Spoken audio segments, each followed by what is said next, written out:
guys, I'm back again and I'm here to do my February wrap up.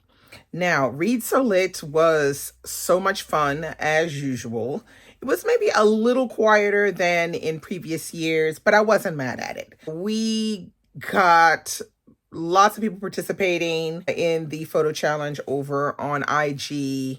And I have to admit, I was writing down some recs now.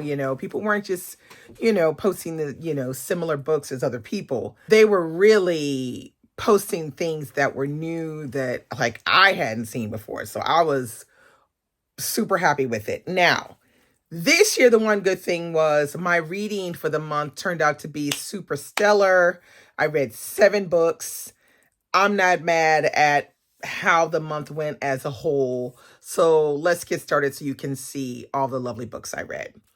So we're going to start with nonfiction. So I picked up this book by Mary McLeod Bethune. And this is a book that was gifted to me in a bag with a bunch of books.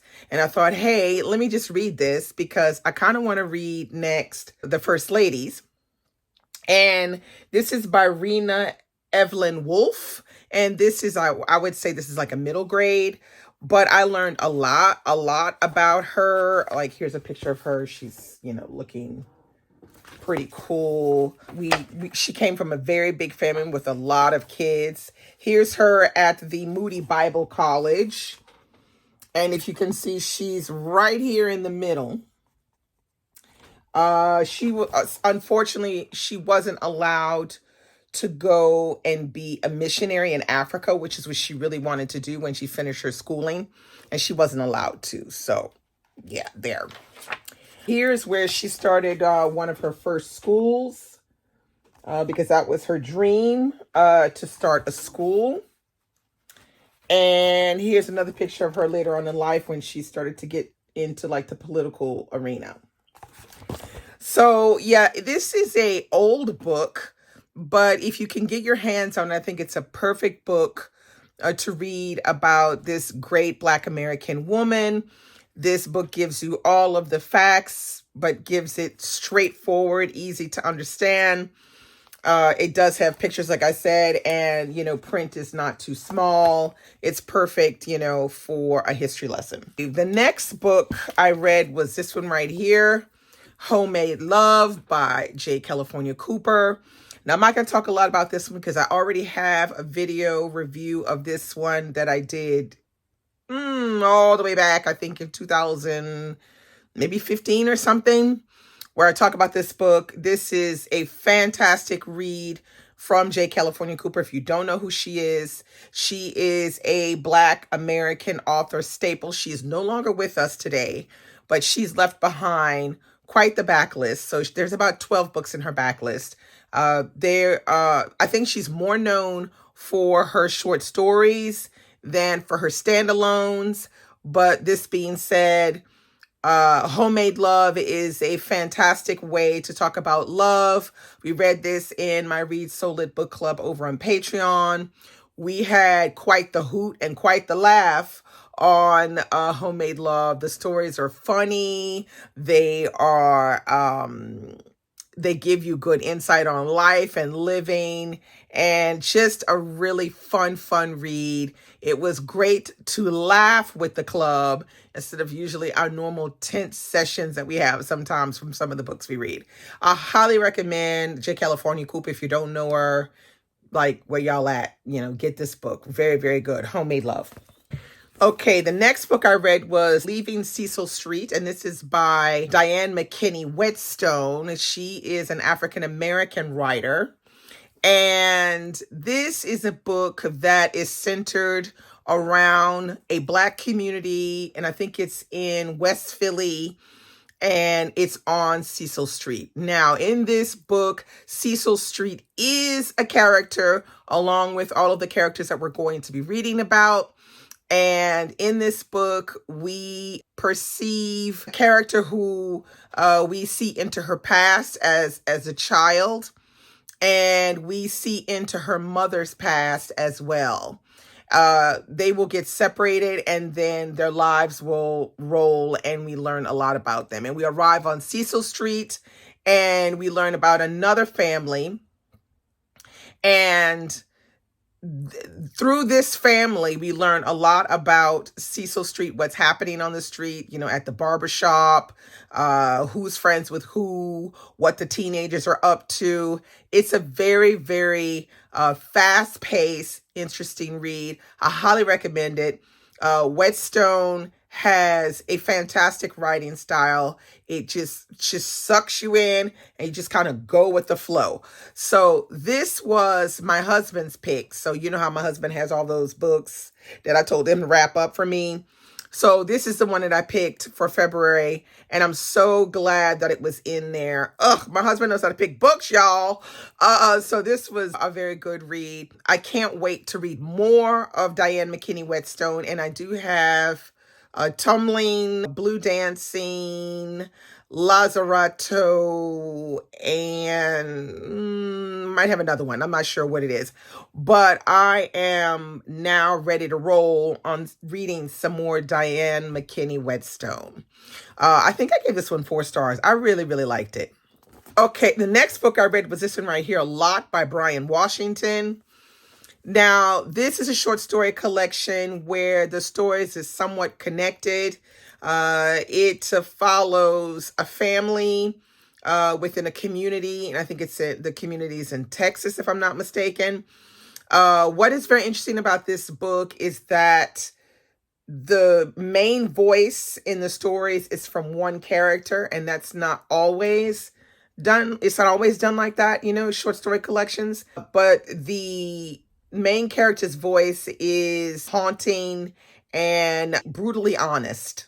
I really liked learning about this complicated family, the community, the complexities of this community, and how people are just trying to survive, trying to get by. Now, I think I gave this one a 3.5. And I think it was mostly because the only character I could really relate to was the character whose voice I was reading from. And I felt like that was maybe a little bit not how it should be. Like, I think I should have been able to be more connected to some of the other characters that we were hearing about in the stories. But it just wasn't happening for me. But be that as it may, I love the concept. I love the writing. And I definitely will read something else by Brian Washington. And as a matter of fact, I met Brian Washington at Festival America, and he signed my book. Yes. So I'm happy that I finally got to this one, and I can't wait to get to another Brian Washington book. Okay, the next book I read was The Known World by Edward P. Jones. This was the Read So Lit read-along book for Black History Month. And I discussed this one with Michael and Tatiana. So if you want to know more about what I thought and what they thought, you need to go over there and check it out. But this is a book that focuses on a main character who is a Black man who owns slaves. Now, you're probably thinking, huh? Yeah. Go read the book. This is so full of just amazing characters, a plethora of amazing characters, and quite a well-constructed town dealing with this concept of this Black man who owns slaves. I highly recommend you try this one out. This is a 5-star read. Edward P. Jones. He is a classic Black American writer that we don't hear people talking about a lot. I had not read this book before, and so I was quite thrilled to be finally picking it up for the first time. But I can see myself going back and reading this in another couple of years just to remember the great experience of how the story unfolds. Highly recommend it. Go check out the live with Tatiana and Michael and I. If you don't want spoilers, you want to read it first, then read it first and then go check. If you don't care about the spoilers, then head on over for the live chat. Okay, the next book I read was this one right here, Crystal Wilkinson's Praise Song for the Kitchen Ghost. Now, this was a lovely nonfiction book, which is part cookbook, part family story, focusing on all of the Black women in Crystal Wilkinson's past who have left her some kind of knowledge in the kitchen, knowledge with family, just the knowledge that we have of our ancestors that are with us when we think that they're not with us. They're sitting alongside of us, they're hovering above us, and this book is a tribute to all of that. And I tell you, if you haven't read this one, you need to read it. If you have somebody in your family who loves to cook and bake and is interested in Appalachia and Appalachian food, get them this book as a gift. So good. Highly recommend this one. If you want to know more about what I thought and what my podcast buddy Christy thought from Brown Girls Booking, go over to the live section of my channel and check out the interview that we did with the Crystal Wilkinson. Creme de la creme. You gotta go watch that. So good. Learned so many things. Felt so many things while reading it. Learned so many more things discussing it with Crystal and with Christy. Highly recommend it. Big 5 stars for this fantastic read. Now, last but not least, we have The Blueprint by Ray Gianna Rashad. This is also another very interesting book that just was released in February. And this is Ray Gianna Rashad's debut novel. It takes place somewhere in the far future where Black women are relegated to being slaves in a modern way, in the sense where they keep track of them and they are assigned their spouses and their jobs by an algorithm. Check this one out. It has all of the typical, speculative fiction vibes, dystopian vibes, and writing is very good. Storyline is interesting. Stay tuned because there's a review coming on this one. So that's it. Those are the 7 books that I read last month. Great reading month. So I read 2 short story collections, 1 classic, 1 dystopian, 1 middle grade, and 2 nonfiction books. So comment below. Let me know what you think about my February month of reading. And let's talk about it below. Hope you had a good reading month in February. Also comment below and tell me what you read last month. And I'll see you very soon with another video. Bye-bye.